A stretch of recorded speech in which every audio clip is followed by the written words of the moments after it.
Jadi setelah kita sudah membahas beberapa kitab tentang fardunya wudhu, semuanya itu sama, jumlahnya itu ada 6. Jadi fardunya wudhu itu ada 6, atau dengan kata lain yang wajib dikerjakan ketika kita berwudhu itu jumlahnya ada 6. Yang 4 itu adalah yang harus kita kerjakan dengan anggota badan. Kemudian yang satunya itu dikerjakan oleh hati, yaitu niat. Yang satunya lagi tertib.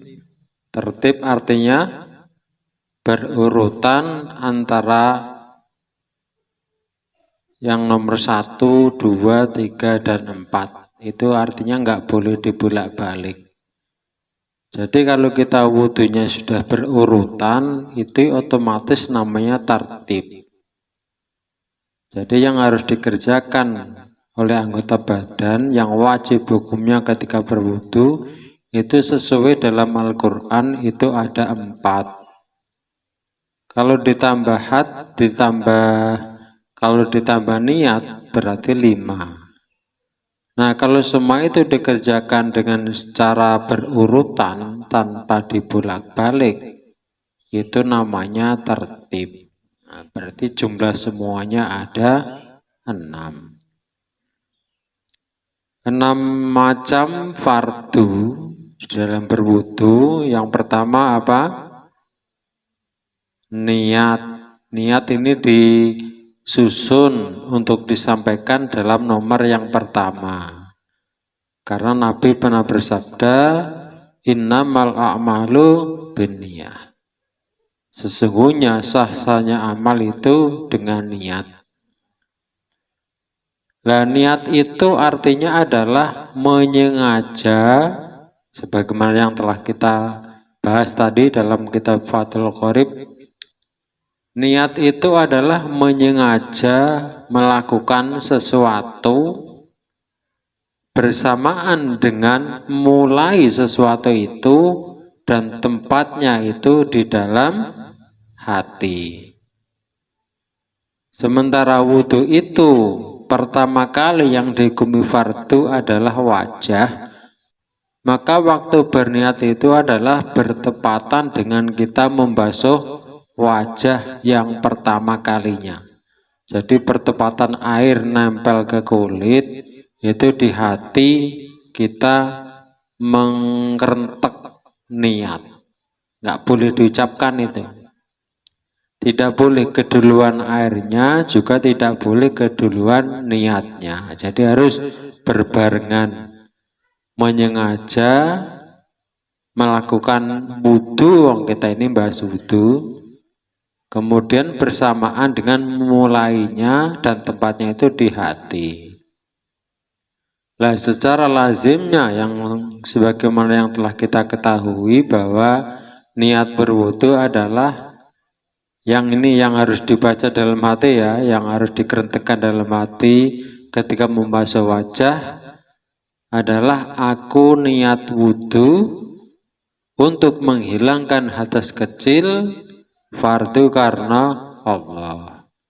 Nah, itu harus bertepatan dengan membasuh wajah.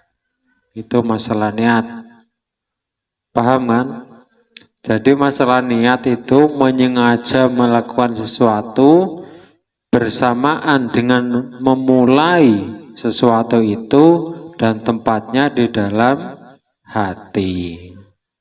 Itu masalah niat.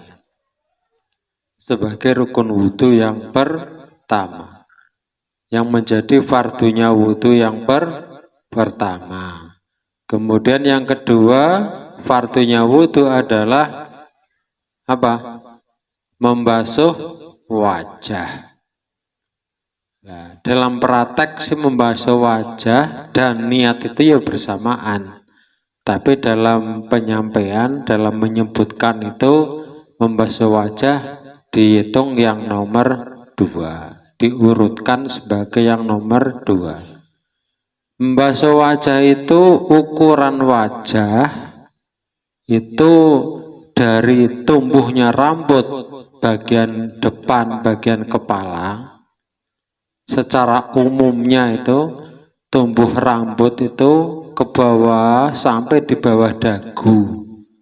Kemudian dari samping ke samping itu dari telinga ke telinga. Lah, apa yang ada di dalamnya itu namanya anggota wajah. Dan itu harus kebasuh semua, harus terkena air semua ketika kita membasuh wajah. Itu hukumnya wajib. Kalau sampai nggak kebasuh atau basuh tapi nggak seluruhnya kena air, maka itu hukumnya masih batal. Itu hukumnya batal butuhnya. Itu membasuh wajah sebagai fardu wudhu yang kedua. Kemudian yang ketiga, membasuh kedua tangan sampai siku-siku. Lah, pemahaman tangan itu kan anggota badan dari ujung jari sampai ke pundak. Itu disebut yadun, tangan. Yada ini berarti kedua tangan. Lah, kalau misalnya itu tulisannya huslu yadaini saja, tidak dibatasi sampai ilal mirfaqaini, itu berarti kita harus membasuh kedua tangan sampai pundak berarti. Makanya dibatasi, basuhlah tanganmu, tapi sampai mana? Ataukah dari jari sampai sikut atau sampai pundak? Karena tangan itu dari jari sampai ke pundak. Makanya dibatasi ilal marafiq, sampai kedua siku. Kalau dalam kitab ilal mirfaqaini. Jadi siku-siku itu hanya batas ketika kita membasuh tangan. Karena kalau nggak dikasih batasan, berarti tangan itu seluruhnya harus kebasuh dari jari sampai ke pundak. Makanya dikasih batasan cukup sampai ke siku-siku. Dan termasuk yang dibasuh itu harus di bawah kuku. Kuku apalagi yang panjang, yang orangnya itu jarinya agak gemuk. Itu biasanya kukunya itu mencentet dagingnya. Kok mencentet apa? Menjepit dagingnya itu terlalu dijepit sama kukunya. Sehingga sela-sela antara jari, daging jari dengan kuku itu airnya nggak bisa masuk. Makanya itu harus disela-selani supaya air bisa masuk ke bawah kuku. Itu dalam membasuh tangan. Kemudian yang keempat dari fardunya wudhu apa? Membasuh sebagian dari kepala. Membasuh kepala itu, sebagian dari kepala itu membasuh yang ada di atas kepala, sebagian depan, samping, belakang boleh. Ataupun membasuh rambutnya itu juga boleh. Tetapi rambutnya yang masih di dalam wilayah kepala. Seandainya ada seorang perempuan yang rambutnya panjang, kemudian karena sudah sisiran, nggak mau rusak oleh air wudhu, mungkin berpikiran aku mau basuh ujungnya saja, ujung rambut yang sampai ke daerah pinggang misalnya. Nah, itu tidak boleh. Walaupun rambut itu tumbuhnya di kepala, tapi ujung rambutnya itu sudah keluar dari wilayah kepala. Nah, sementara yang boleh dibasuh itu rambut, tapi tetap masih di dalam wilayah kepala. Paham? Jadi kalau misalnya yang laki-laki itu biasanya kan rambutnya itu pendek. Jadi walaupun cuman rambutnya saja yang basah, nggak apa-apa. Itu masih di wilayah atau di area kepala. Karena memang dalilnya adalah dasarnya itu perintah membasuh kepala itu sebagian dari kepala.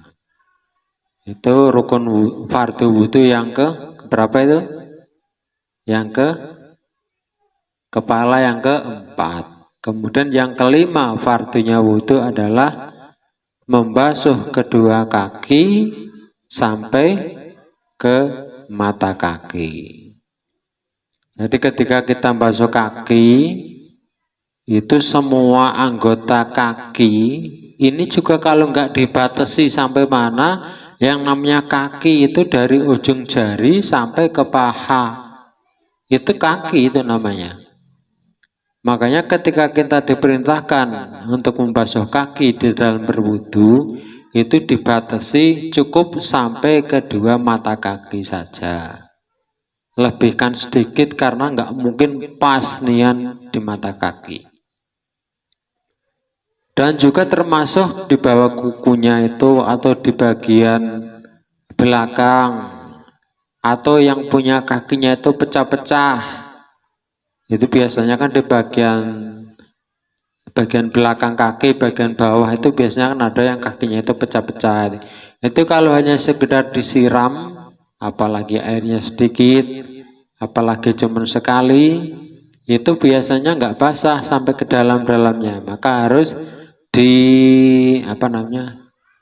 pakai jari digosok-gosok, ya, dibelai-belai supaya bisa kena air.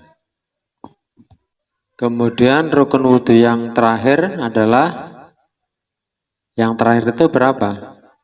Yang terakhir itu yang ke-6. Rukun wudhu yang ke-6 adalah tertib. Artinya berurutan antara fardunya wudhu.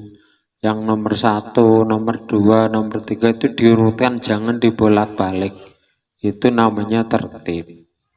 Maka kita harus berwudu dan harus mengerjakan 6 macam yang telah kita bahas ini. Ini disebut fardunya wudu. Fardu itu kan kalau dikerjakan mendapat pahala, kalau ditinggalkan mendapat dosa. Jadi kalau kita berwudu kok tertinggal salah satu fardu ini, maka itu batal wudunya. Paham kan? Insya Allah. Wallahu a'lam bishawab.